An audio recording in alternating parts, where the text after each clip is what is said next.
আসসালামু আলাইকুম। আমি রাফিউর হাসান বলছি, আর আপনারা দেখছেন RS রাফি সরকার। এখন বর্তমানে সকলে একটা সমস্যার সম্মুখীন হচ্ছেন, তা হলো মাইক্রোসফট অফিসের লাইসেন্স অ্যাক্টিভেশন। তো এই সমস্যাটি ফ্রিতে সমাধান করা সম্ভব 90%, আর বাকি 10% যা কমান্ডের মাধ্যমে সমাধান করা সম্ভব হয়। তো এখানে মূলত চাই হচ্ছে আমাদের প্রোডাক্ট কিটা, যা মাইক্রোসফটের থেকে কিনে নিতে হয়। তো এখন প্রোডাক্ট কিটা কি এটি দেখার জন্য আমরা সি প্রোডাক্ট কি এক্সাম্পলে দেখি। তো এখানে এই কিটি 25টা অক্ষরের সমন্বয়ে তৈরি করা হয়ে থাকে। তো যদি এই কিটা থাকে তাহলে আমরা এখানে জাস্ট দিয়ে দেব, আর যদি না থাকে তাহলে আমরা কি করব।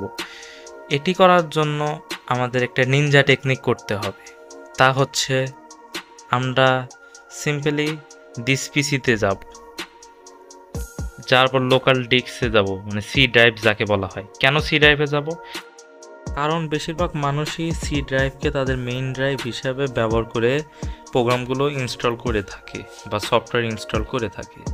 আর যদি আপনাদের অন্য কোনো ড্রাইভে ইনস্টল করা থাকে তাহলে সেই ড্রাইভটা ওপেন করে নেবে। এরপর প্রোগ্রাম ফাইলসটি খুঁজে বের করে সেখানে ক্লিক করতে হবে।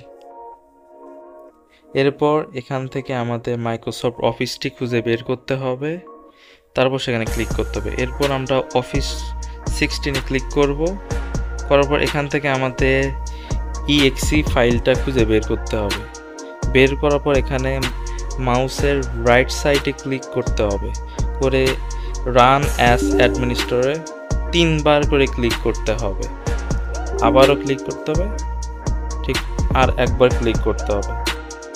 এই দিয়ে মোট 3বার ক্লিক করার পর আমরা এখন চেক করব যে আদৌ আসলে কাজটা হয়েছে কিনা।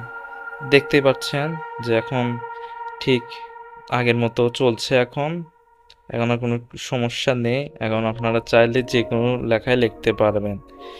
একদম ফ্রিতে এই সমস্যার সমাধানটি করা যায়। তো মাইক্রোসফটের এই প্রোডাক্ট কিটা মাঝে মধ্যে চাই, বা যে লাইসেন্সটা আছে সেটা মাঝে মধ্যে চাই। তো আমরা চাইলে এইভাবে সমস্যার সমাধানটি করতে পারি।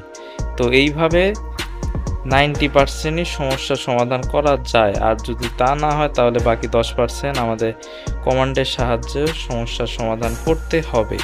যদি সমস্যার সমাধান হয়ে যায় তাহলে লাইক, কমেন্ট এবং শেয়ার করে একটা সাবস্ক্রাইব করে দিয়ে যাবেন। ধন্যবাদ সবাইকে।